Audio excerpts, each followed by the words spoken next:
નવો ટોપિક વિદ્યુત ક્ષેત્ર. આજે આપણે જોવાનું છે વિદ્યુત ક્ષેત્ર. બહુ અગત્યનો ટોપિક છે. કયું ક્ષેત્ર બેટા? વિદ્યુત ક્ષેત્ર. ધ્યાન રાખજો. આજે આપણે જોવાનું છે વિદ્યુત ક્ષેત્ર. હવે પહેલી એક વાત કરું બેટા, વિદ્યુત ક્ષેત્ર વાત આવે ને મારું મગજ થોડુંક આમ ટેન્શનમાં આવે. વિદ્યુત ક્ષેત્રમાં એક મગજમાં શું થાય ખબર? ચાલો આ દેખાય નહીં તમને, હવે એની હાજરી મારે દર્શાવીએ ને તો બહુ અઘરી વસ્તુ છે. જ્યારે આના જગ્યાએ તમને આના અથવામાં આની જગ્યાએ હું તમને એમ કહું બેટા ચુંબકીય ક્ષેત્ર જોયું, ચુંબકીય ક્ષેત્ર જોયું તો હા હા સર ચોક્કસ જોયું. ક્યાં જોયું? કારણ કે સર જોયું નહીં, આ વ્યવહારમાં તરત જોવા મળે યાર. સર અમે રમતા હોય, રમત કરતા હોય એટલે અમને જોવા મળે. ચુંબકીય ક્ષેત્રમાં કોઈ છે જ નહીં. ચલો કોઈ ઉદાહરણ આપશે માં પોયરો? નામ બોલીને કોઈ ઉદાહરણ આપશે મને? કોઈ પણ એક ઉદાહરણ બોલ. રાઠોડ મોહિત બોલ બેટા બોલ.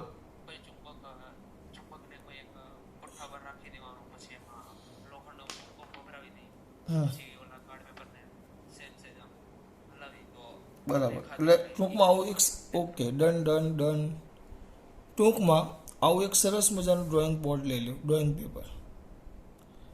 આ ડ્રોઈંગ પેપર પર તમારે આ ડ્રોઈંગ પેપર છે એના પર એક ચુંબક મૂકી દેવાનું. ચુંબક, આ ચુંબક છે.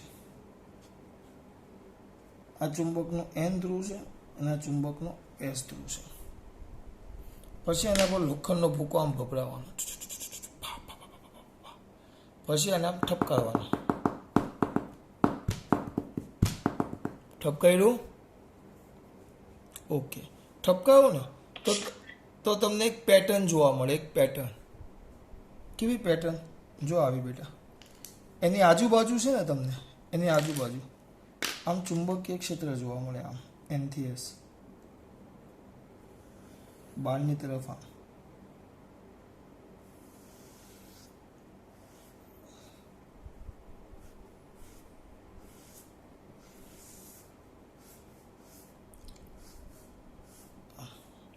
તમે તો પતંગિયું દોર્યું. પતંગિયું નથી, થોડુંક અસ્તવ્યસ્ત છે પણ કેચપેનથી છે એટલે બોર્ડ ઉપર તો મસ્ત દોરે, આપણે વાંધો નહીં. બહારની તરફ એની દિશા હોય એનથી એસ તરફ. ચુંબકીય ક્ષેત્રની વાત કરું છું. આવું કમ્પ્લીટ તમને આમ આખું પેટર્ન દેખાય. ઇઝીલી તમે આ પેટર્ન જોઈ શકો, એકદમ ઇઝીલી. અને અહીંયા પણ આ રીતે તમને એનથી એસ. પણ જો અંદર પૂછો તો ચુંબકીય ક્ષેત્રની દિશા એસથી વાળો હોય. આ ધ્યાન આપજો. આ વિદ્યુત આ રચાણું ચુંબકીય ક્ષેત્ર. એની ચુંબક પોતાની આજુબાજુ એક અસર ઉત્પન્ન કરે.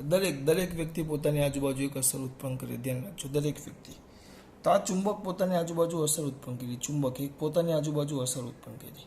તો ચુંબક પોતાની આજુબાજુ જે અસર ઉત્પન્ન કરે એને એનું ચુંબકીય ક્ષેત્ર કહેવાય. આ ચુંબકનું ચુંબકીય ક્ષેત્ર કહેવાય. આ ચુંબકનું આ જે ચુંબક છે એ ચુંબકનું ચુંબકીય ક્ષેત્ર કહેવાય. હવે આની અંદર સરસ મજાની એક અહીંયા આવું ક્ષેત્ર છેક સુધી હોય, છેક સુધી હોય. પણ જેમ દૂર જતા જાઓ એમ ઘટતું જાય. અહીંયા એક સરસ મજાનું એક સરસ મજાની લોખંડનો છરો મૂકી દઉં. લોખંડનો એક અહીંયા એક સરસ મજાનો લોખંડનો છરો મૂકી દઉં. લોખંડનો છરો. તો આના પર લોખંડનો છરો મૂકી દઉં તો શું થાય? તરત કહેશે સર જો આના પર લોખંડનો છરો મૂકો ને તો આની તરફ આકર્ષાય, દોડે. ટૂંકમાં આના પર એક બળ લાગ્યું, આકર્ષણ બળ. આ લોખંડનો છરો મૂકો તો એના પર આકર્ષણ બળ લાગે. એ જે આકર્ષણ બળ લાગ્યું એને આપણે ચુંબકીય બળ કહીએ છીએ. આની વધારે ચિંતા નહીં કરો. આના વિશેની વધુ માહિતી આપણે 5મા અને 4થા ચેપ્ટરમાં ભરશું. મારે આ તમને એટલે ચલાવ્યું કારણ કે આ વસ્તુ તમે વ્યવહારમાં જોઈ છે. પણ હવે આપણે વિદ્યુત ક્ષેત્રની વાત કરવાની છે. વિદ્યુત ક્ષેત્રની વાત કરવાની છે. આપણે વિદ્યુત ક્ષેત્રની વાત કરવાની. એના માટે શું કરવું પડે ખબર? અહીંયા એક સૌથી પહેલાં વિદ્યુત ક્ષેત્રની વાત કરવાની છે મારે. તો જેમ ચુંબક પોતાની આજુબાજુ ચુંબકીય ક્ષેત્ર રચે, ચુંબક પોતાની આજુબાજુ ચુંબકીય ક્ષેત્ર રચે બેટા, બરાબર. એ જ રીતે ચુંબક પોતાની આજુબાજુ ચુંબકીય ક્ષેત્ર રચે એમ તમે કોઈક વિદ્યુત ભાર મૂકી દો. દાખલા તરીકે આ કોઈક વિદ્યુત ભાર ક્યુ છે, એક આ વિદ્યુત ભાર ક્યુ છે, ધ્યાન રાખજો. આ એક વિદ્યુત ભાર ક્યુ છે. તો આ વિદ્યુત ભાર પણ પોતાની આજુબાજુ એક અસર ઉત્પન્ન કરે. અસર એની આજુબાજુના બધા વિસ્તારમાં આમ અસર ઉત્પન્ન કરે. આમ એક અસર ઉત્પન્ન કરે. આમ દર્શાવી ન શકાય. એને દર્શાવવાની રીત છે, પણ હું અત્યારે દેશી રીતે તમને સમજાવું છું. ક્ષેત્ર રેખાઓ પણ દર્શાવવાનું, પણ આપણે અત્યારે દેશી રીતે. એક કૂવો નથી બનાવ્યો મેં, એક અસર ઉત્પન્ન કરી. આ વિદ્યુત ભાર, આ વિદ્યુત ભારે પોતાની આજુબાજુ એક અસર ઉત્પન્ન કરી. આ જે અસર ઉત્પન્ન કરે ને એને, આ જે અસર ઉત્પન્ન કરે ને એ અસરને વિદ્યુત ક્ષેત્ર કહેવાય. દરેક વિદ્યુત ભાર પોતાની આજુબાજુ, જેમ આ ચુંબક પોતાની આજુબાજુ એક અસર ઉત્પન્ન કરી. આ અસર તમે એકદમ ઇઝીલી પેલો લોખંડનો ભૂકો નાખીને જોઈ શકો છો. અને ઘણી વાર સ્કૂલમાં નાના હતા ત્યારે આ પ્રયોગ આવતો. હા કે ના? હા હા હા. આપણે હા કેવી રીતે કરવાનો? હાથ ઊંચો કરવાનો. યસ. કંઈ સવાલ હોય તો પૂછવાનું હે બેટા. કોઈ પણ જગ્યાએ સવાલ હોય તો શરમ રાખ્યા વગર પૂછવાનું. એમાં કોઈ શંકાને સ્થાન નહીં, મારા દીકરો. ચાલો ધ્યાન આપો. તો આ ચુંબક છે, એની આજુબાજુ ચુંબકીય ક્ષેત્ર ઉત્પન્ન કરે. તો આ વિદ્યુત ભાર પણ પોતાની આજુબાજુ એક અસર ઉત્પન્ન કરે. એક પોતાની એક અસર. હા. તો આ વિદ્યુત ભાર પોતાની આજુબાજુ જે અસર ઉત્પન્ન કરે, આ જે ટોપિક છે ને હું જૂની ચોપડીમાંથી ચલાવું છું, ધ્યાન રાખજો. કેમ કે વિદ્યુત ક્ષેત્રના શાબ્દિક શું કહેવું, શબ્દ પ્રમાણે, એ હું તમને સમજાવું છું. તો આ જે વિદ્યુત ભાર છે, અહીંયા ધ્યાન આપજો. હા, તમે બોલે એમ કે સર વિદ્યુત ભાર પોતાની આસપાસ એક અસર ઉત્પન્ન કરે. એક અસર ઉત્પન્ન કરે. ચલો કરી આની એક અસર, બરાબર. એક અસર ઉત્પન્ન કરી. અને હવે એની અંદર તમે કોઈક નાનો વીજભાર મૂકી દો, નાનો ક્યુ વીજભાર, નાનો એક નાનો વીજભાર મૂકો તો આના વડે આના પર બળ લાગે. તેમાં એક અસર ઉત્પન્ન કરે, જેને વિદ્યુત ક્ષેત્ર કહેવાય. આ દેશી ભાષામાં કહેવું હોય તો કઈ જ યાદ ન આવે, તમે આ રીતે વ્યાખ્યા લખી શકો કે પોતાની આજુબાજુ એક અસર ઉત્પન્ન કરે અને એમાં એ અસર ઉત્પન્ન કરે અને વિદ્યુત ક્ષેત્ર કહેવાય. જેમાં, બરાબર, આ વિસ્તારમાં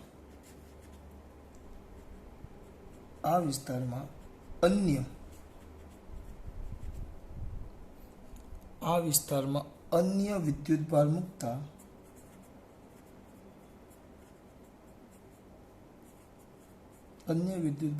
તેના પર વિદ્યુત બળ લાગે છે. યાદ રાખજો, આ મેન છે. આ એકદમ દેશી ભાષામાં. તેના પર કયું બળ લાગે બેટા? વિદ્યુત બળ. તેના પર વિદ્યુત બળ લાગે. આ કોઈ જગ્યાએ પી બિંદુએ તમે આ વિદ્યુત બળ મૂકો, ક્યુ, સ્મોલ ક્યુ. હું મારા મગજમાં હંમેશા એક કેપિટલ ક્યુ અને એક સ્મોલ ક્યુ જે ઉત્પન્ન કરે, આ અસર ઉત્પન્ન કોને કરી? આ કેપિટલ ક્યુ. અને એમાં મેં મૂક્યો કયો? આ સ્મોલ ક્યુ, જે પરીક્ષણ કરે છે આના માટે, બરાબર, પરીક્ષણ કરે છે આના માટે. હવે વસ્તુ કેવી છે? આ એક અસર ઉત્પન્ન કરે. આ અસર, દરેક વીજભારની પોતાની અસર, દરેક વીજભારની અસર કેવી હોય બેટા? જુદી જુદી. દરેક વીજભારની અસર કેવી હોય દીકરા? જુદી જુદી. ધ્યાન રાખજો, દરેક વીજભારની અસર જુદી જુદી હોય. આમાં ભૂલ ન થવી જોઈએ. આ વીજભાર પોતાની આજુબાજુ એક ફિલ્ડ, એક ક્ષેત્ર ઉત્પન્ન કર્યું, જેને આપણે નામ શું આપ્યું બેટા? આ અસર ઉત્પન્ન કરી, જેને વિદ્યુત ક્ષેત્ર કહેવાય. અને એની અંદર તમે, ઓકે, એની અંદર તમે બીજો કોઈ વિદ્યુત ભાર મૂકો તો એ વિદ્યુત બળ એના પર બળ લાગે, એના પર વિદ્યુત બળ લાગે. ધ્યાન રાખજો. હવે આ વસ્તુ, આ દરેક જગ્યાએ અસર, હા, દરેક જગ્યાએ એક અસર ઉત્પન્ન થાય અને થાય જ, બરાબર. આ અસર ઉત્પન્ન થાય જ. હવે કેવું છે જો, એક કામ કરીએ, આમાં અહીંયા પાછળ દોરીએ આપણે. આપણો આ ક્યુ વીજભાર હતો, સમજો. આ તમારો ક્યુ વીજભાર હતો, ક્યુ. આ ક્યુ કે જે પોતાની આજુબાજુ એક અસર ઉત્પન્ન કરે છે, એક વિસ્તારમાં, ચોક્કસ વિસ્તારમાં એક અસર ઉત્પન્ન કરે છે. બરાબર. તો આ જે વીજભાર છે ને, આ વીજભાર એ વીજભારને એ લોકોએ, આ જે ચોક્કસ વીજભાર છે એને એ લોકોએ નામ આપ્યું. શું નામ આપ્યું ખબર? એને કીધું સ્ત્રોત વિદ્યુત ભાર. એને નામ આપ્યું સ્ત્રોત વિદ્યુત ભાર. ટૂંકમાં ઇંગ્લિશમાં કેવું હોય તો સોર્સ ચાર્જ.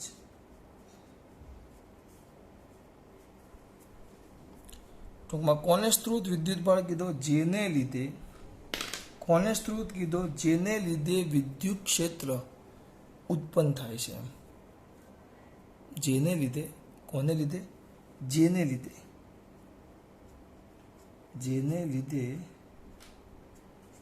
આ વિદ્યુત ક્ષેત્ર ઉત્પન્ન થાય છે.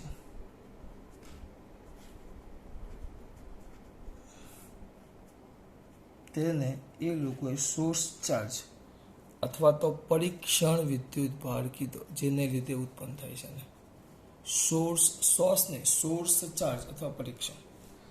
અને એની અંદર તમે જે આ ધ્યાન રાખજો, સોર્સ આ એક નાનો સ્મોલ ક્યુ વીજભાર મૂકો, સ્મોલ ક્યુ એના ક્ષેત્રમાં, કે જે આ વિદ્યુત ક્ષેત્રને, જેના પર બળ લાગે છે, આ વિદ્યુત ક્ષેત્રને કારણે, ધ્યાન રાખજો, આ ક્ષેત્રને કારણે, કયા ક્ષેત્રને કારણે? આ જે વિદ્યુત ક્ષેત્ર છે આમાંથી જો 99.99%, ચાલો 99.99 વધી જાય, પણ હું થોડીક પરીક્ષામાં છે ને આ થિયરી નો પૂછાય. પરીક્ષામાં તમને શું પૂછાય કે ક્ષેત્ર એટલે શું? તમને એટલે ક્ષેત્ર એટલે તરત ખબર પડી જોઈએ. ક્ષેત્ર એટલે કે બે વીજભાર હોય તો એમાંથી એક પોતાની આજુબાજુ એક અસર ઉત્પન્ન કરે છે.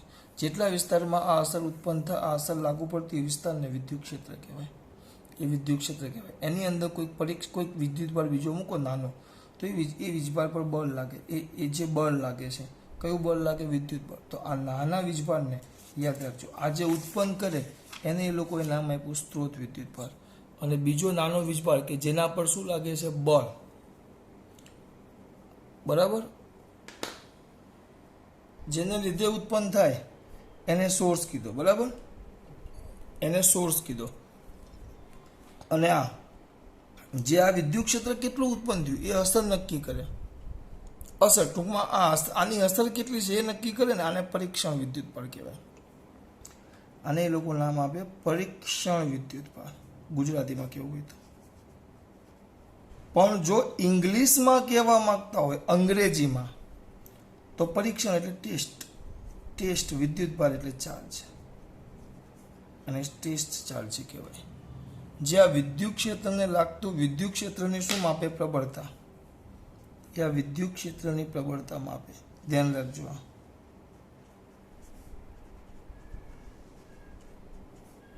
આ બહુ મસ્ત વસ્તુ છે. સર કેમ પરીક્ષણ કહેવાય? જો સિમ્પલ વસ્તુ છે. હવે થોડુંક અઘરી વાત છે, ઉદાહરણ આપું. હવે દાખલા તરીકે હું તમને એમ કહું કે કોણ છે આપણે? ભાર્ગવ છે. ભાર્ગવ છે બેટા? આ ભાર્ગવ છે. ભાર્ગવ અહીંયા ઊભો છે. બરાબર, સિમ્પલ વસ્તુ છે ભાર્ગવ. અને આ બાજુ આ હિરોઈન છે. તારે એ જોઈએ છે બેટા? વાંધો નહીં, ચલો ભાઈ. ભાર્ગવને દીપિકા ગમે છે એવું રાખો, ચલો. એટલે વિડીયોમાં દીકરાએ જોયું છે દીપિકા. બાજુ છે ભાઈ, ભાર્ગવને દીપિકા જોઈએ છે. આપણે રણવીર નથી લાવવો આપણે. અહીંયા દીપિકા ઊભી છે બેટા, અને આ બાજુ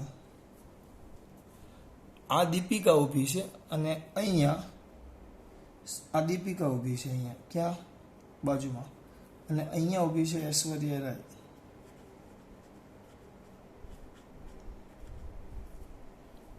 તો ભાર્ગવ ક્યાં જોઈશ તું? હા, તા બાપાને કહીએ આપણે હમણાં પાછું કે દીપિકા સામું જોઈએ છે. વાંધો નહીં, સિમ્પલ વસ્તુ છે. હવે આમાં જો અહીંયા ધ્યાન આપજો, આ દીપિકા અને ઐશ્વર્યા રાય બંને એક સિમ્પલ લોજિક છે. દીપિકા અને ઐશ્વર્યા રાય બંને એટલે આપણે અહીંયા ક્ષેત્ર એ પોતાની આજુબાજુ ક્ષેત્ર ઉત્પન્ન કરે, પણ કોનું? એમની સુંદરતાનું શબ્દ પર ધ્યાન આપજો. એ કંઈક પોતે કંઈક સુંદર દેખાય બેટા, તો એમની સુંદરતાની એક અસર ઉત્પન્ન કરે. બે અસર ઉત્પન્ન કરી, બરાબર. હવે અહીંયા ભાર્ગવ ઊભો છે, તો આ ભાર્ગવ છે ને એની સુંદરતા નક્કી કરવા વાળા માટે આપણો પુરુષ છે. હવે આ સુંદરતા નક્કી કરવા માટે અહીંયા ધ્યાન આપજો, આ સુંદરતા નક્કી કરવા માટે ભાર્ગવ ઊભો છે. તો આ જે ભાર્ગવ છે ને એ હવે આ બે સોર્સ થઈ જાય આપણા માટે. જો તમને આની સાથે કમ્પેર કરું, સોર્સ એમની સુંદરતાની વાત થાય, જ્યારે આપણા ભાર્ગવભાઈ છે ને, આ ભાર્ગવભાઈ એ ટેસ્ટ ચકાસણી કરે કોની? બંને સુનની સુંદરતાની, બરાબર. ભાર્ગવના ભાગમાં બેમાંથી એકે ન આવે. આ તો આપણે ખાલી ભણાવવું પડે એટલે નામ લખવું પડે, કારણ કે બાકીના છોકરા ડાયા નોટ હતું એનું નામ આપણે લખ્યું, બરાબર ને છોકરાઓ? સાચી વાત કે નહીં? હાથું ચોકડ દેવું. બહુ 100% છે. બહુ સ્પીડમાં હાથ ઊંચા આવ્યા. ચલો અહીંયા હવે અહીંયા બે જણા ઊભા છે, જોજો, ઊભી છે ઐશ્વર્યા અને દીપિકા. તો આ પોતે પોતાની ફિલ્ડ એક અસર ઉત્પન્ન કરે, દરેક જગ્યાએ અસર ઉત્પન્ન થાય. અને આ ટેસ્ટ કે જે આની અસર આના પર વધારે થાય, જ્યારે આની અસર આના પર ઓછી થાય. હા, હવે ભાર્ગવ છે, બરાબર, તો ઐશ્વર્યાની અસર ભાર્ગવ પર ઓછી થશે, આ આકર્ષણ ઓછું થશે, જ્યારે દીપિકાનું કેવું થશે બેટા? વધારે. એટલે આ પોતે એક અસર ઉત્પન્ન કરે, એમ વિદ્યુત ભાર પણ પોતે એક અસર ઉત્પન્ન કરે. હવે આ સુંદરતાની અસર ઉત્પન્ન કરે તો આ પોતે વિદ્યુત ક્ષેત્ર ઉત્પન્ન કરે. એની બાજુમાં કોઈ પરીક્ષણ વિદ્યુત ભાર મૂકો તો આ ભાર્ગવ અત્યારે પરીક્ષણ વિદ્યુત ભાર થઈ ગયું. તો કોઈક પરીક્ષણ વીજભાર મૂકો તો એના પર આ દીપિકા અને ઐશ્વર્યા બંનેનું બળ લાગશે, પણ દીપિકાનું બળ કેવું લાગે? વધારે. એટલે ભાર્ગવ માટે દીપિકાનું ક્ષેત્ર સુંદરતા વધારે, દીપિકાનું ક્ષેત્ર જેને આપણે વિદ્યુત ક્ષેત્ર નામ આપીએ છીએ વધારે ભાર્ગવ માટે, બરાબર. પણ અહીંયા વિચારો, ભાર્ગવ છે એના જગ્યાએ હવે ચલો હું અહીંયા ઊભો છું, અહીંયા વિપુલ છે, બરાબર, હું અહીંયા ઊભો રહ્યો તો મને પણ કોઈ એક તરફ તો આકર્ષણ થશે, સ્વાભાવિક વસ્તુ છે. અમે મારું આકર્ષણ ક્યાં વધારે? ઐશ્વર્યા બાજુ, ઉંમર પ્રમાણે. ભાઈ એ તો બેટા આકર્ષણ બળ તો બહુ પ્રબળ છે, એની વાત નહીં કરો. હમણાં દરવાજો ખોલીને અંદર રૂમમાં આવી જાય મારામારી કરવા. કિંજલ ટીચર વાળાઓ શાંતિથી ભણાવો દો ને, અહીંયા તો નામ લેવા દો. ચલો, ક્યાં હતા આપણે? આ બે ઊભા હોય તો મારું આકર્ષણ ક્યાં વધારે હોય? અહીંયા ધ્યાન આપો, ઐશ્વર્યા તરફ. એટલે અહીંયા ધ્યાન હું જે કેવું છું એ સમજવું પડે. આ ખાલી એક સમજૂતી છે તમને, આ એક તમને માત્ર સમજૂતી છે. આ સમજવાનો પ્રયત્ન કરો બેટા. આ સુંદરતાને ઐશ્વર્યા એને બધાને ટાઈમ પાસ નથી કરતો, આ સમજાવું છું તમને. હું મારા મગજમાં ક્ષેત્ર ગમે ત્યારે પૂછું તમને આ યાદ આવવું જોઈએ. મારા મગજમાં ક્ષેત્ર એટલે મારા દીકરાઓને ક્ષેત્ર એટલે શું એ ખબર પડી જ જવી જોઈએ. આમ તો સિમ્પલી જ છે કે વિદ્યુત ભાર પોતાની આજુબાજુ જે અસર ઉત્પન્ન કરે એને વિદ્યુત ક્ષેત્ર કહેવાય. એની અંદર તમે કોઈક વીજભાર મૂકો તો એના પર બળ લાગે, એ બળ વિદ્યુત બળ કહેવાય. અને આને સોર્સ ચાર્જ કહેવાય, સ્ત્રોત વિદ્યુત ભાર જે ક્ષેત્ર ઉત્પન્ન કરે, અને આને પરીક્ષણ વિદ્યુત ભાર કહેવાય, બરાબર. આ તમારી વાત થઈ ગઈ, ધ્યાન આપજો વિદ્યુત ક્ષેત્ર. હવે મને એક વસ્તુ ખાસ કહેજો બેટા, આ ક્ષેત્ર ઉત્પન્ન કરે, આ દીપિકા સુંદરતાની, આ દીપિકા પોતે સુંદર છે, એની સુંદરતા ઉત્પન્ન થાય, બરાબર, ચોક્કસ પ્રકારે સુંદર છે. હવે અહીંયા ભાર્ગવ ઊભો રહે કે હું ઊભો રહ્યો, એની સુંદરતામાં ફરક પડે ના? એની સુંદરતા અમારા બેમાં હું ઊભો રહ્યો, ભાર્ગવ ઊભો રહે, કે બીજા કોઈ બે છોકરા ઊભા રહે, કે બીજા કોઈ ઉંમર લાયક ઊભા રહે, ગમે તે ઊભા રહે, આની સુંદરતા આ ભાર્ગવને અહીંયા જે પરીક્ષણ વિદ્યુત ભાર છે એના સાથે એને કોઈ લેવા દેવા જ નથી. એ સુંદર છે, એ સુંદરતા તો એટલી ને એટલી જ રહેશે બેટા. એ સુંદરતાને પરીક્ષણ વિદ્યુત ભાર સાથે કોઈ લેવા દેવા જ નથી, સમજો ખાસ. હું ઊભો રહ્યો, ભાર્ગવ ઊભો રહે, ટંડેલ સર ઊભા રહે, કહેતા નહીં ને ખીજા હેમન પાછા, આના પછી જ પીરિયડ આવે છે. ટંડેલ સર ઊભા રહે, એમના સમયમાં એમની કોઈ હિરોઈન નથી. એટલે કોઈ હિરોઈન એટલે કે ભાઈ જૂને હાવ ડોહી ને એ ઉંમર લાયક નથી એટલા બધા. એટલે ટૂંકમાં નાના છોકરા અત્યારે ઊભા હોય, કોલેજના છોકરા દરેકને પોતા અહીંયા ગમે તેટલા ઊભા હોય, પણ આ બેની સુંદરતા એક જ છે, એની સુંદરતા ફિક્સ જ છે, આનું ક્ષેત્ર એ ફિક્સ જ છે. હા, પણ અહીંયા વિદ્યુત બળ, પરીક્ષણ વિદ્યુત બળ કેવો છે એના પ્રમાણે બળ અલગ અલગ લાગે. સુંદરતા એક જ છે, બેટા ધ્યાન રાખો, સુંદરતામાં કોઈ ચેન્જ થવાનો નથી, બરાબર? સુંદરતામાં કોઈ ચેન્જ જ નથી થતો બેટા, ખાસ ધ્યાન આપજો કે બેમાંથી કોઈની સુંદરતામાં આ બધાની સુંદરતા એમને એમ જ રહેશે. તો સર ફરક શેમાં પડે? સુંદરતા એમને એમ રહી, પણ અહીંયા પરીક્ષણ વિદ્યુતભાર છે ને એ આના સુંદરતા પર અસર ન કરે, આના ક્ષેત્ર પર અસર ન કરે. હા, પણ દરેક આ પરીક્ષણ વિદ્યુતભાર પ્રમાણે એના પર બળ અલગ અલગ લાગે. દાખલા તરીકે આ પરીક્ષણ ભાર્ગવ છે તો આ બેમાંથી કોનું બળ વધારે લાગે? દીપિકાનું. અને આ બે પરીક્ષણ છે તો અહીંયા ઐશ્વર્યામાં કોનું બળ કોના પર લાગે? ઐશ્વર્યા. આ બે મારા ઉપર, આ બેમાંથી આનું વધારે લાગે. એક વસ્તુ સમજજો, મારે તમને ખાલી એક ક્ષેત્ર એટલે શું એ જ સમજાવવું છે. એટલે આપણે જો અહીંયા બળ હોય, બળ અહીંયા ધ્યાન આપો, આપણે વિદ્યુત બળ લખતા અહીંયા ધ્યાન આપો, અહીંયા વિદ્યુત બળ, અહીંયા સમજો વિદ્યુત બળ. તો બે વીજભાર આપણા પાસે કયા બે વીજભાર છે? કેપિટલ ક્યુ અને સ્મોલ ક્યુ. આપણા પાસે બે વીજભાર, તો કેપિટલ ક્યુ અને સ્મોલ ક્યુ વિદ્યુત ભાર પર, સ્મોલ ક્યુ વિદ્યુત ભાર વચ્ચે, આ બંને વચ્ચેનું અંતર એક કામ કરી લઈએ, અંતર પણ લખી નાખીએ આર. બંને વચ્ચેનું અંતર શું? બંને વચ્ચેનું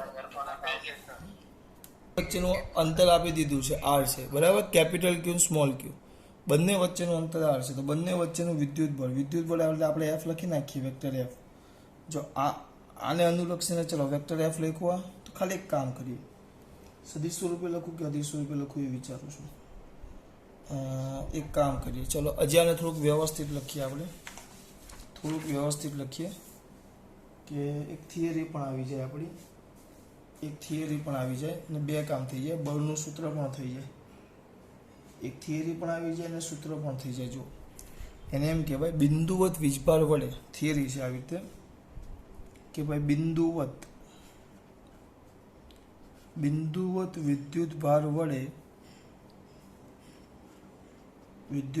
વડે ઉદ્ભવતું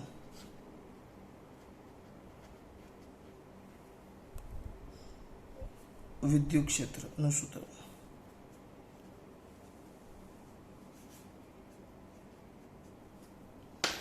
કે આ બિંદુવત વીજભાર છે એના વડે ઉદ્ભવતા વિદ્યુત ક્ષેત્રનું સૂત્ર, બરાબર? આ સૂત્રમાં આવે શું? કંઈ જ નહીં.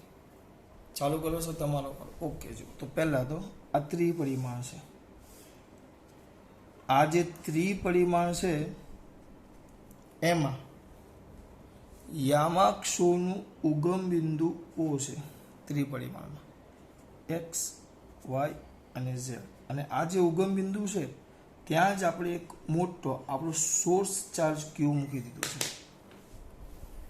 ત્યાં જ આપણો મોટો સોર્સ, એટલે કે સોર્સ એટલે આપણે એવું કહેતા બેટા ગુજરાતીમાં સ્ત્રોત, કે જે ક્ષેત્ર ઉત્પન્ન કરે,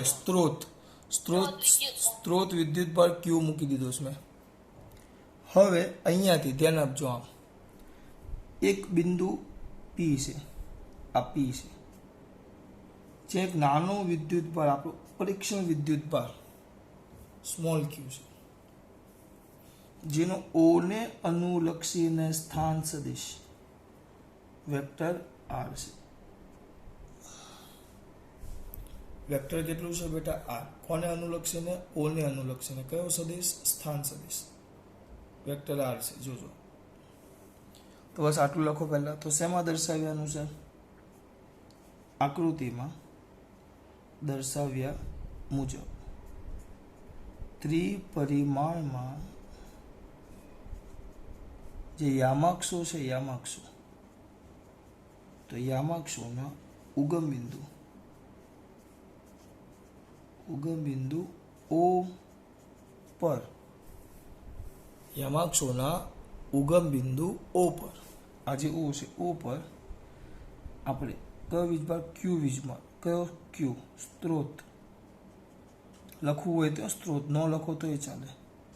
સ્ત્રોત વિદ્યુત ભાર ક્યુ ગોઠવેલ છે.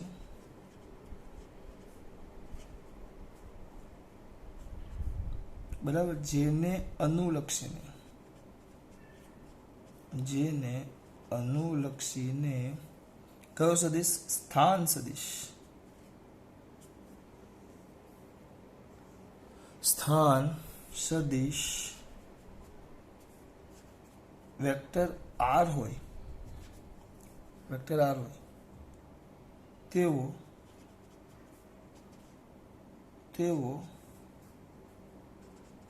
પરીક્ષણ વિદ્યુતભાર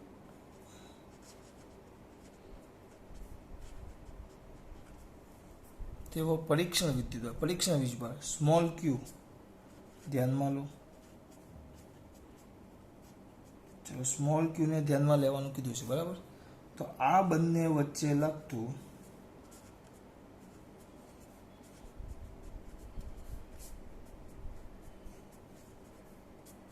વિદ્યુત બળ, બોલો શું આવશે આ બંને વચ્ચે લાગતું વિદ્યુત બળ?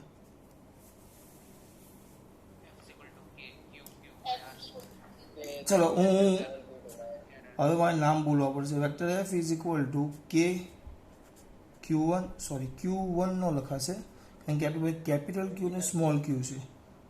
તો small Q capital Q by R square, બરાબર, ઇન્ટુ આર કેરેટ.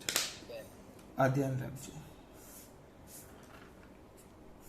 આ તમારું સમીકરણ નંબર 1 આર કેરેટ. આ તમારું થઈ ગયું બેટા સમીકરણ નંબર 1. આ થઈ ગયું તમારું સમીકરણ નંબર 1. પ્રમાણે કોઈ વિચારીને કહેશે આપણે કે વિદ્યુત ક્ષેત્ર વાત કરીએ. વિદ્યુત ક્ષેત્ર મેં તમને એક વસ્તુ બાકી રાખેલું છે, બળ એફ. તો વિદ્યુત બળમાં શું આવે? વિદ્યુત બળ લખો એફ, ખાલી અદિશ સ્વરૂપે લખો, તમને અદિશ સ્વરૂપે. તો આ બળ એફ લખો તો એમાં સ્ત્રોત વિદ્યુતભાર પણ આવે, કે તો ખરો જ, પરીક્ષણ વિદ્યુતભાર પણ આવે અને છેદમાં બંને વચ્ચેનું અંતર આર સ્ક્વેર આવે. તો સર વિદ્યુત ક્ષેત્રમાં શું આવે? સર વિદ્યુત ક્ષેત્રમાં તો આપણે વાત કરી ક્ષેત્રમાં કોણ ન આવે. આમાં મને કેવું મેં કીધી આની સુંદરતા આનું ક્ષેત્ર, આની સુંદરતા આનું ક્ષેત્ર, ક્યુ વિદ્યુતભારનું ક્ષેત્ર, તેમાં કોણ અસર ન કરે? કોની અસર ન થાય? પરીક્ષણની, હા, ટેસ્ટ વિદ્યુતભારની. આ જે સુંદરતા પર છે એમાં હું ઊભો રહ્યો, ભાર્ગવ ઊભો રહે કે બીજો કોઈ ઊભો રહે, એની સુંદરતામાં કંઈ ફરક નથી પડવાનો, એ કોઈ ફરક નહીં પડે. એટલે એનો મતલબ એમ થયો આ વિદ્યુત બળ થયું. તો આપણે જે વિદ્યુત ક્ષેત્ર લખીએ ને, વિદ્યુત ક્ષેત્ર જેને ઈ કહીએ આપણે, ઈ, તો આ જે વિદ્યુત ક્ષેત્ર છે ને બેટા, એ વિદ્યુત ક્ષેત્ર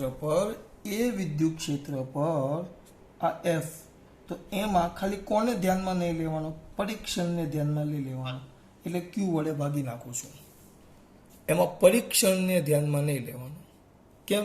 કારણ કે વિદ્યુત ક્ષેત્ર એ અસર છે, અસરમાં પરીક્ષણનું કંઈ કામ જ નથી. એટલે એફ બાય ક્યુ આવે. તો એફ બાય ક્યુ તો શું લખાય? વ્યવસ્થિત કિંમત મૂકો, ક્યુ વડે ભાગી નાખો તો કે ક્યુ બાય આર સ્ક્વેર. આ ઈ આવી ગયું. આ એ જ વસ્તુ તો મેં તમને અહીંયા સમજાવ્યું કે આની સુંદરતામાં કોની અસર? સુંદરતામાં ક્ષેત્રની કોઈ અસર જ નથી. એટલે આપણે આ સુંદરતા જે વિદ્યુત ક્ષેત્ર છે એના પર પરીક્ષણ વિદ્યુતભારની કોઈ અસર નથી. એટલે જે બળ છે બળ બરાબર જ છે, પણ એમાં ખાલી ક્યુ પરીક્ષણ વિદ્યુતભાર દૂર કરી નાખવાનો, યાદ રાખવાનું. એટલે વિદ્યુત ક્ષેત્ર થઈ જાય. પરીક્ષણ વિદ્યુતભાર દૂર કરી નાખવાનો. આના પરથી વ્યવસ્થિત જો E is equal to F by Q આવ્યું. આ રમત નથી. E is equal to F by Q આવ્યું, બરાબર. તો આને થોડુંક આ E is equal to F by Q આવ્યું, એના પરથી આપણે અહીંયા લખવાનું છે. તો બંને વચ્ચે લાગતું કયું બળ બેટા? વિદ્યુત બળ આવી ગયું. તો હવે વિદ્યુત બળ, તો આપણે તો શું શોધવાનું છે કે કેટલા અંતરે? આ અંતર કેટલું છે? આ અંતર કેટલું છે? આર. તો આર અંતરે બિંદુ P પાસે ક્યુ વિદ્યુત ભારને કારણે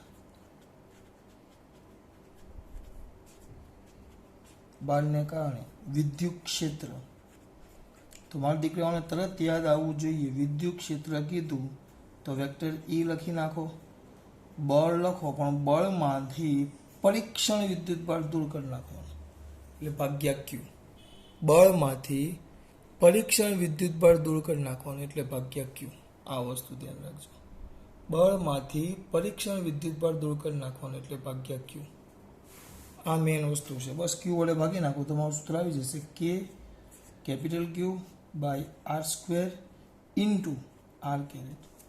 ઊંઘમાંથી ને ગમે ત્યારે પણ હું તમને પૂછું, ગમે ત્યારે પણ, કે વિદ્યુત ક્ષેત્ર એટલે શું, કોઈ પણ સમયે પૂછું, તો આ સૂત્ર મારા દીકરાઓને આવડવું જોઈએ. જેમ આપણે બળના આપણે અત્યાર સુધી 2 સૂત્ર ભણ્યા, ગમે ત્યારે ગમે તેમ પૂછું, આ સૂત્ર આવડવું આવડવું આવડવું અને આવડવું જ જોઈએ. એક તો આ બળ F બરાબર કે Q1 Q2 અથવા કેપિટલ Q સ્મોલ q બાય આર સ્ક્વેર. ટૂંકમાં 2 વિદ્યુતભાર બાય આર સ્ક્વેર. બેમાં કયો હોય, એક ક્ષેત્ર ઉત્પન્ન કરે અને એક જેના પર બળ લાગે by R square into R caret. પણ ક્ષેત્રમાં કોણ આવે, ખાલી જેને લીધે ઉત્પન્ન થાય, છેદમાં આર સ્ક્વેર જ આવશે.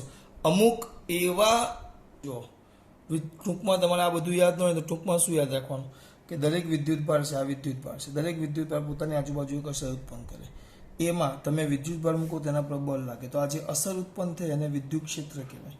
આ જે અસર ઉત્પન્ન થઈ એને વિદ્યુત ક્ષેત્ર કહેવાય, ધ્યાન રાખો. અને આ વીજભાર અને આના પર બળ લાગે. પછી 2 વીજભાર હતા, તો જેને કારણે આ ક્ષેત્ર ઉત્પન્ન થયું એને સોર્સ વીજભાર અથવા તો સ્ત્રોત કહેવાય. અને જેના પર બળ લાગે એને પરીક્ષણ વીજભાર અથવા ટેસ્ટ વિદ્યુતભાર કહેવાય, જે આ પ્રબળતા માપે. આ તમારા માહિતી માટે છે, આને કાઢી નાખો. હવે પછી સીધું તમે આ લખી નાખો તો એ તમને વિદ્યુતભાર વિશે શું એ માહિતી મળી જાય. અને બળમાં મેં તમને આ સમજાવ્યું કે જો આ બંને વચ્ચેની બળની વાત કરીએ તો બળ આટલું છે, પણ એ બળમાં હવે આપણા માટે સ્ત્રોત, આ ક્યુ એ સ્ત્રોત છે, ક્યુ એ સ્ત્રોત છે, બરાબર, આ ઉત્પન્ન કરે છે. તો હું એમ કહું વિદ્યુત ક્ષેત્ર કેટલું આવે, તો વિદ્યુત ક્ષેત્રમાં પરીક્ષણની કોઈ અસર જ ન થાય. આ 2 પરીક્ષણ ન હોય તો અસર તો ઉત્પન્ન કરે જ, એટલે પરીક્ષણ વડે ભાગી નાખવાનું. એટલે E is equal to F બાય ક્યુ અને E is equal to K Q by R square. કે ક્યુ બાય આર સ્ક્વેર, કે ક્યુ બાય આર સ્ક્વેર. આમાં ભૂલ ન જ થવી જોઈએ. ચલો હવે અહીંયા જુઓ, આ તમારું સૂત્ર આવી ગયું. બિંદુવત વિદ્યુતભાર કંઈ જ નહીં. ચલો ત્રિપરિમાણમાં યામાક્ષનો ઉગમ બિંદુઓ છે, ત્યાં એક સ્ત્રોત વિદ્યુતભાર ક્યુ છે, ક્યુથી જેનો સ્થાન સદિશ વેક્ટર આર હોય તેવા બિંદુ પી પાસે આવેલો પરીક્ષણ વિદ્યુતભાર કેટલો છે, સ્મોલ ક્યુ ધ્યાનમાં લો. તો આ બંને વચ્ચે લાગતું વિદ્યુતભાર તો લખી નાખ્યું. સૂત્ર આપણું એ જ છે કે Q1 Q2 by R square into R caret. પણ આપણે હવે હું કેપિટલ ક્યુ ને સ્મોલ ક્યુ આપેલું છે, બરાબર. આર અંતરે બિંદુ પી પાસે, આ પી પાસે વિદ્યુત ક્ષેત્ર, તો આનું વિદ્યુત ક્ષેત્ર એટલે આ નથી, વિદ્યુત ક્ષેત્રમાં આ ન આવે. હા, પણ અંતર વિદ્યુત ક્ષેત્રની અસર તો થાય ને, અંતર પર આધાર રાખે જ. કેમ, અંતર બદલાય એમ વિદ્યુત ક્ષેત્રની અસર થવાની છે. તો E is equal to K Q by R square into R caret, એટલે ક્યુ કાઢી નાખો. આમાંથી આ બેઠું સૂત્ર કે ક્યુ ક્યુ કે small Q capital Q by R square into R caret, એમાં ખાલી ટેસ્ટ, હા, પરીક્ષણ વીજભાર નહીં, એટલે વિદ્યુત ક્ષેત્ર. હું કેવી રીતે યાદ રાખું, હું આ યાદ રાખું, ક્ષેત્રમાં ખાલી જે ઉત્પન્ન કરે એ જ આવે. અંતર પર આધાર રાખે, અંતર બદલાય એટલે ક્ષેત્ર બદલાય. ચલો એ સમજાવો. અને એક આ ચલો અંતર બદલાય રીતે ક્ષેત્ર કેવી રીતે બદલાય, ચલો સમજીએ. ચલો હવે અહીંયા ધ્યાન આપો. હવે એક સિમ્પલ વસ્તુ છે, આ અંતર બદલાય તો ક્ષેત્રની અસર થાય જ ને. જો અવયવ જોયો, અવયવ તમે બધા સાંભળો હશે. અવૈયા તીર્થ, અમર એના ઘર, આ ગેલેરી છે, બહાર આ રસ્તો છે. અવૈયા જાગે છે ને બેટા? હા, અહીંયા બાલ્કનીમાં ઊભો છે, ઊભો બાલ્કનીમાં બેઠો વાંચે છે ગેલેરીમાં. હવે કેવું વાંચતા હોય તમને બધાને ખબર જ છે. હવે એક વસ્તુ વિચારો કે આ રસ્તો બહુ લાંબો છે, બહુ મોટો છે, 100 ફૂટનો રસ્તો છે, બહુ પહોળો રસ્તો છે. એટલે આ બીજા રસ્તાના બીજા છેડે ગજેરાનો આપણે રસ્તો છે મોટો, ને આ સાઈડ ને પેલી બાજુનો રસ્તો છે, તે બહુ પહોળો રસ્તો છે. તો અહીંયા અવયવ ઊભો છે. હવે વિચારો, એક છોકરી તીર્થ છે, તો તીર્થની અવૈયા તીર્થે, આ તીર્થ, એક છોકરી અહીંયાથી જાય છે અને એક છોકરી અહીંયાથી જાય છે. આમ જોવા જઈએ, હા, પણ આ છોકરી દૂર થઈ ગઈ, આ દૂર છે. આની સરખામણીમાં આની સુંદરતા બેની, આ પહેલી છોકરી અને આ બીજી છોકરી, 2 છોકરીની સરખામણીમાં પહેલી છોકરી વધારે સુંદર છે. બહુ વધારે નહીં, પણ થોડાક પ્રમાણમાં સુંદર છે. સુંદર થોડુંક વધી, આના કરતાં વધારે સુંદર છે. આનો પહેલો નંબર આવે અને આનો બીજો નંબર આવે.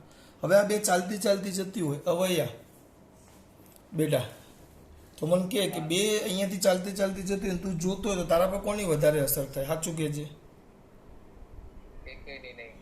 તો ભાઈ તો પછી ડૉક્ટરને બતાવવું પડશે. તું અહીંયા આવે ને આપણે ઘરે વાંચવા અંદર રૂમમાં મોકલી દે. એટલે વાંચવાનું છે એટલે રૂમમાં આપણે કાઢ્યો.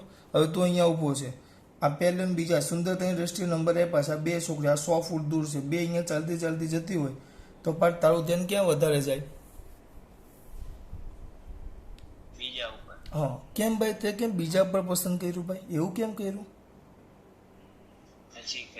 હા, આ નજીક છે. આ આપણો પાર્થ છે ભાઈ, પાર્થ. બેઠો બેઠો આ બધા પાછળ જો થળવાળા જ આવે, તીર્થ ને પાર્થ ને બધા પાર્થ છે. અહીંયા જોયા કરે તો આ નજીક છે ને એટલે જો આ અહીંયાથી આ સ્ત્રોત કહેવાય તો આનાથી આ સ્થાન સદિશમાં ફરક પડ્યો. આ દૂર છે એ રીતે. એટલે કે આના ક્ષેત્રની અસર અંતર ઉપર આધાર રાખે. અંતર બદલાય તો ક્ષેત્ર બદલાય. ક્ષેત્રની અસર આ અંતર ઉપર આધાર રાખે, એમ મારો કહેવાનો મતલબ એમ. એટલે આ જે વિદ્યુત ક્ષેત્ર, આ જૂની ચોપડીના બધા મુદ્દા છે કે આ જે વિદ્યુત ક્ષેત્ર ઈ છે, વિદ્યુત ક્ષેત્ર ઈ, બરાબર, એ વિદ્યુત ક્ષેત્ર ઈ કઈ કઈ રાશિ પર આધાર રાખે? તો જો વિદ્યુત ક્ષેત્ર ઈ જે છે તો વિદ્યુત ક્ષેત્ર ઈ સ્થાન સદિશ આર પર આધાર રાખે. આર પર આધાર રાખે.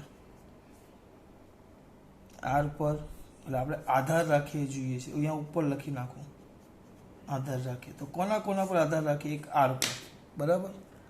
ચલો પછી કોના પર આધાર રાખે? એક આર પર આધાર રાખે. ક્યુ ઉપર. ચલો ક્યુ ઉપર સમજાવું. ક્યુ ઉપર પણ મસ્ત સમજાવું.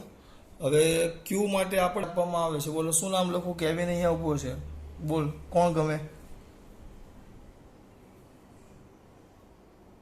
હાલો ચાલો હું લખી નાખું. આલિયા ભટ્ટ. આલિયા ભટ્ટ ચાલશે ને? હા વાળા અહીંયા કે દુકાન નથી કોઈ, અહીંયા તેને ચલ આલિયા ભટ્ટ છે. આ કેવિન ઊભો છે. અને અહીંયા આપણે પેલા મહિનાથી નાઈ ન હોય એવી આદિવાસી જંગલી ઝીંગાલાલા હું જો આંખ આમ કાળી કાળી. અહીંયા બે છોકરી ઊભી છે. ચો કેવિન કઈ બાજુ આકર્ષણ વધારે લાગશે? કેવિન આ પહેલા પર કે બીજા પર? પણ આ વાળ તો તમારે બે ના હરખા જો. બીજા પર ન લાગે? નક્કી કરી લે. પહેલા પર? હા પહેલા પર. ચિંતા એટલે એનો મતલબ એમ થયો કે આની સુંદરતા વધારે છે એટલે સુંદરતા પર આધાર રાખે. સુંદરતા પર. પણ એક વસ્તુ ખરેખર કે ને બેટા, જો ખરેખર મેકઅપ વગર બધાને જોવામાં આવે ને આને તૈયાર કરવામાં આવે તો પછી જવાબ તમારો કદાચ બદલાઈ શકે. આપણે એના પર ધ્યાન નથી આપતા. પણ આ તો હા સ્વાભાવિક છે. આની સુંદરતા, સુંદરતાનો મતલબ એમ કે ક્યુ ઉપર આધાર રાખે. ક્યુ ઉપર, તંત્રના ક્યુ ઉપર આધાર રાખે વિદ્યુત ક્ષેત્ર. પછી સર આ તો એક વિદ્યુત ભાર છે. વિદ્યુત ભારની ગોઠવણી હોય ને, વિદ્યુત ભાર એ કેવી રીતે ગોઠવેલો છે ને એના પર, એટલે ક્યુ ઉપર એટલે એના મૂલ્ય પર અને એની ગોઠવણી પર પણ આધાર રાખે. ગોઠવણી પર પણ આધાર રાખે. સર આ છેલ્લો મુદ્દો સમજાવો ને, ગોઠવણી પર આધાર રાખે એટલે સર ગોઠવણી પર કેવી રીતે આધાર રાખે? જો સમજો, આમાં તો મેં એક સમજાવ્યું છે. હવે વિચારો, એક આપણે જે વિદ્યુત ભાર ક્યુ લઈએ છીએ એના એકના જગ્યાએ 10-15 વિદ્યુત ભાર ભેગા હોય, સ્ત્રોત આમ જથ્થો હોય તો આવી રીતે. હવે ચલો વિચારો કોને મોકલશું આપણે? હવે કોઈક છોકરાને મોકલવો પડશે ને. બારૈયા હાજર? ઓકે. બારૈયા ખુશ થઈ ગયા, મારો નંબર લાગ્યો. ચલો એક કામ કરીએ. આ બારૈયો અહીંયા કોલેજની પાર્કિંગમાં બેઠો છે, ઊભો છે અહીંયા બારૈયો. અને અહીંયા ધ્યાન રાખજો, બારૈયો ઊભો છે અને કોલેજમાં અહીંયા ઊભો છે. તો અહીંયા ભાઈ સ્પીકર બંધ કરી દે બારૈયા, 1 મિનિટ. જો હવે જો આ બારૈયો અહીંયા ઊભો છે. જવાબ પૂછું ત્યારે ચાલુ કરીને જવાબ આપવાનો. બારૈયો ઊભો છે અને અહીંયા આમ છૂટી છૂટી છોકરીઓ 3 આવે છે. આમ છૂટી છૂટી આવે છે. અને અહીંયા સાઈડમાં આ બાજુ એક સાથે અહીંયા 6 છોકરીઓનું ગ્રુપ જાય છે.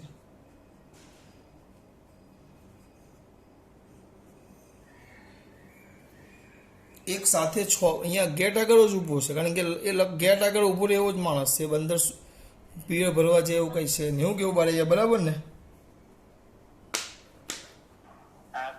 હા, ગેટ આગળ ઊભો છે ને, અહીંયા છૂટી 3 છોકરીઓ જાય છે, અહીંયા 6 છોકરીઓ જાય છે. તો બારે કઈ બાજુ ધ્યાન વધારે જશે દીકરા? ભાઈ આ તો યાર તે મને દુવિધામાં મૂકી દીધો યાર. આમ 6 છોકરીઓ છૂટી છે, અને તને જોવા માટે તને એમ જ કીધું તું ક્યાં અહીંયા જો, ક્યાં અહીંયા જો. તને જોવા માટે એક જ તારે 5 સેકન્ડ મળે છે. તો હવે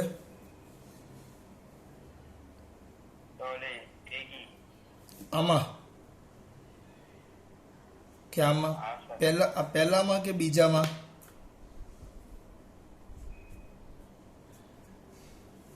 પહેલામાં કે બીજામાં? હા, તો તે આમ કીધું. મારે તો જો ટાઈમ ઓછો આપ્યો હોય ને વધારે, તો એ મારું પહેલું ધ્યાન તો અહીંયા જ જાય. મારી વાત કરો, જ્યારે નાનો હતો, વાળ હતા ત્યારની વાત છો, બામ હા કરજો. તો અહીંયા કેમ? કારણ કે એક જ નજરમાં તમને બધું જોવા મળે. એ ચલો બધું અવલોકન થઈ જાય. જ્યારે આમાં તમારે દરેક વખતે અલગ અલગ એક સાથે ધ્યાન ન થાય. ટૂંકમાં મારો કહેવાનો મતલબ એમ કે છૂટી છોકરીઓ 5 જતી હોય અને 6 છોકરીનું ટોળું આવે, પાર્કિંગમાં બેઠા હોય, તો આપણું ધ્યાન પહેલાં 6 છોકરીના ટોળા તરફ જ જાય. તમારા સ્કૂલમાં ને એમાં એવું જ થતું હશે. સુંદરતા તો ગઈ સાઈડમાં, બરાબર, પણ કલબલ કરતી આવતી હોય તો આપણું ધ્યાન જાય આવી વાઘરેણો. બરાબર, સોરી પાછું બોલાઈને માં આવતી. આ આવી કાબેરો અમારા સાહેબો કહેતા, મમ્મીને કહેતા કાબેરો આવી કલબલ કરતી આવે. આપણે એ નહીં જોઈએ. અહીંયા ભેગી હોય ને એટલે આ ગોઠવણી હોય ને, કારણ કે આની અસર ઓછી થાય બેટા, અને આની અસર વધારે થાય. કેમ? અવાજની દ્રષ્ટિએ ભેગા હોય એટલે અસર તો થવાની જ ને. એટલે આનો મતલબ એમ થયો કે વિદ્યુત ભારની ગોઠવણી પર આ છૂટા હોય એના કરતાં ભેગા હોય એની અસર વધારે થાય. અને આધાર ન રાખે. કોના પર આધાર ન રાખે? કોના પર આધાર ન રાખે? બાળકો ભણી ગયા આપણે. કોના પર આધાર ન રાખે? હા, ક્યુ ઉપર, પરીક્ષણ વિદ્યુત ભાર પર. ક્યુ ઉપર આધાર ન રાખે. ક્યુ ઉપર આધાર ન રાખે. બરાબર, આપણે બધી જ વાત કરી છે. ક્યુ ઉપર આધાર ન રાખે. પછી એક આગળ એના એકમ બેકમ લખી નાખીએ. અહીંયા એના એકમ તો એકમ સૂત્ર આપણે શું લખ્યું? E is equal to F by Q. E is equal to F by Q. બરાબર. તો એકમ ન્યૂટન પર શું થાય? કુલમ. બળનું એકમ ન્યૂટન અને Q નો એકમ કુલમ, એટલે ન્યૂટન પર કુલમ. અથવા એનો એક બીજો પણ એકમ છે. કયો ખબર? વોલ્ટ પર મીટર. એને મારે તમને ફેરવીને આપવું પડશે. એનો એક બીજો એકમ છે વોલ્ટ પર મીટર. હવે અહીંયા ધ્યાન આપો. એને ફેરવવા માટે તમને ખાલી એકવાર ફેરવીને આપી દઉં છું. આપણે એને એકવાર ફેરવીએ. ચલો, આપણે એક વસ્તુ ભણી ગયા કે W is equal two QV. 10માં હતા એટલે ભણી ગયા. W is equal two QV. તો Q બરાબર W બાય V. આ થાય જૂલ પર વોલ્ટ. V એટલે વોલ્ટ, વિદ્યુત સ્થિતિમાનનો એકમ વોલ્ટ. જૂલ એટલે ન્યૂટન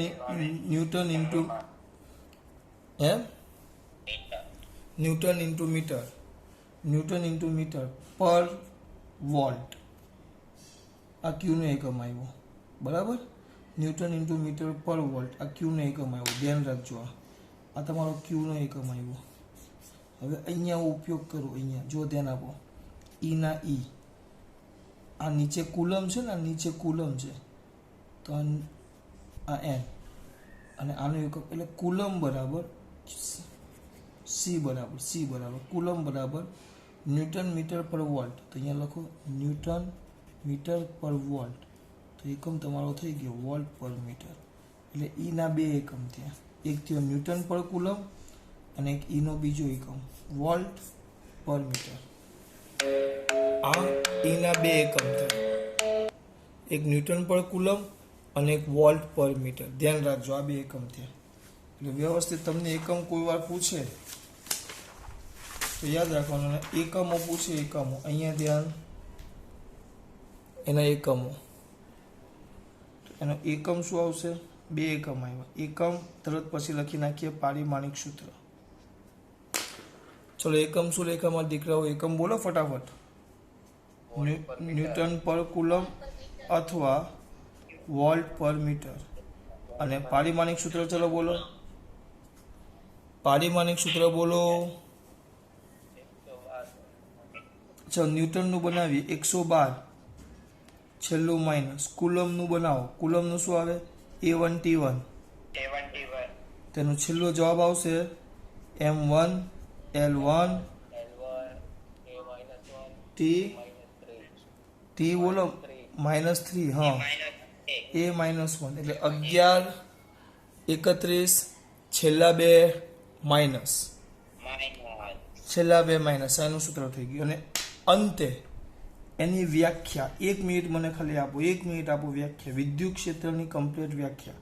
આપણે હમણાં ભણ્યા કે E = F/Q. પરીક્ષણ કાઢી નાખવાનું. તો હવે હું એક કામ કરું, Q બરાબર 1 લઈ લ્યો. Q બરાબર 1, Q બરાબર 1, Q બરાબર 1 લઈ લો. Q બરાબર 1 લઈ લો. ધ્યાન આપો.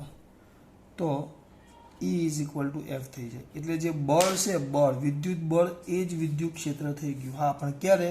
જ્યારે પરીક્ષણ વીજભાર, તમારો પરીક્ષણ વિદ્યુત ભાર કેટલો એકમ હોય બેટા? 1 એકમ. 1 એકમ હોય. પરીક્ષણ વિદ્યુત ભાર જ્યારે 1 એકમ હોય ત્યારે વિદ્યુત બળ એ જ વિદ્યુત ક્ષેત્ર છે. બળ એ જ ક્ષેત્ર થઈ ગયું જ્યારે પરીક્ષણ વિદ્યુત ભાર 1 એકમ હોય. પણ આમ વ્યાખ્યા નથી, આ તો મેં તમને ખાલી સમજાવ્યું. આના પરથી હવે વ્યાખ્યા લખું. જો કોઈ પણ વિદ્યુત ભારના, હું તમને સમજાવું પહેલા વ્યાખ્યા પર ધ્યાન આપો. કોઈ પણ વિદ્યુત ભાર તંત્રની આસપાસના વિસ્તારમાં કોઈ બિંદુ પાસે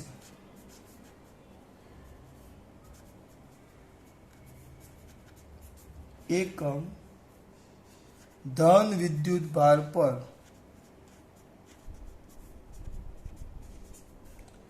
લાગતા વિદ્યુત બળને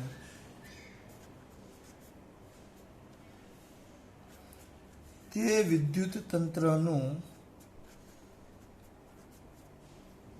વિદ્યુત ક્ષેત્ર, અથવા એને બીજું એક નામ પણ અપાય, વિદ્યુત ક્ષેત્ર અથવા વિદ્યુત ક્ષેત્રની તીવ્રતા કહેવાય.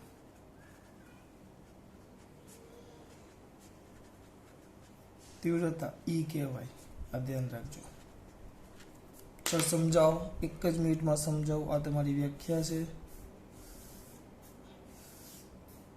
કે કોઈ વિદ્યુત ભારનું તંત્ર, આપણે આવા ઘણા બધા વિદ્યુત ભારો ભેગા થાય છે અને આ આપણો મોટો ક્યુ વીજભાર થઈ ગયો. આ તંત્ર છે, એક વિદ્યુત ભારનું તંત્ર છે. આ વિદ્યુત ભારનું તંત્ર, તેની આસપાસનો વિસ્તાર, આ આપણે ભણી ગયા. આ તંત્ર છે તો એનો આસપાસનો વિસ્તાર, જે વિદ્યુત ક્ષેત્ર ઉત્પન્ન કરે, એનો આસપાસનો વિસ્તાર, જ્યાં વિદ્યુત ક્ષેત્ર ઉત્પન્ન કરે. કર્યું? એમાં એકમ ધન વીજભાર, અહીંયા તમે જે ક્યુ વીજભાર મૂકતો, ક્યુ બરાબર કોઈક બિંદુ પાસે, આ બિંદુ P છે, ત્યાં એક વીજભાર મેં ક્યુ મૂક્યો. આનું અંતર અહીંયાથી R છે, બરાબર. આ ક્યુ બરાબર 1 લઈ લેવું. તો કોઈક વિદ્યુત ભારના તંત્રની આસપાસના વિસ્તારમાં કોઈ બિંદુ પાસે એકમ ધન વિદ્યુત ભાર પર, આ એકમ ધન વિદ્યુત ભાર પર લાગતા વિદ્યુત બળને તે વિદ્યુત તંત્રનું વિદ્યુત તંત્રનું વિદ્યુત ક્ષેત્ર અથવા વિદ્યુત ક્ષેત્રની તીવ્રતા કહેવાય. ચલો બેટા, ખબર પડી બધાને? ખબર પડી? જવાબ લેખિતમાં આપવાનો. બાકીના બધા ચાલ્યા ગયા પીરિયડ છોડીને. પર ખાલી અહીંયા ધ્યાન આપો. અહીંયાથી નહીં, અહીંયાથી કોઈક વિદ્યુત ભારના તંત્રની આસપાસના વિસ્તારમાં, વિદ્યુત ભારના તંત્રની આસપાસના વિસ્તારમાં કોઈક બિંદુ પાસે, આ કોઈક બિંદુ છે, કોઈક બિંદુ પાસે એકમ ધન વિદ્યુત ભાર પર લાગતા વિદ્યુત બળને, અહીંયા મેં જ સમજાવ્યું કે બળ એ જ વિદ્યુત ક્ષેત્ર છે, પણ ક્યારે? જ્યારે પરીક્ષણ વીજભાર 1 હોય ત્યારે. બરાબર, આ બધી વસ્તુ યાદ રાખવાની છે. કાલે એકવાર તમને ફટાફટ રિવિઝન કરાવો, પણ કમ્પ્લીટ મોઢે કરીને આવજો. બરાબર, ચલો ખાસ વાત.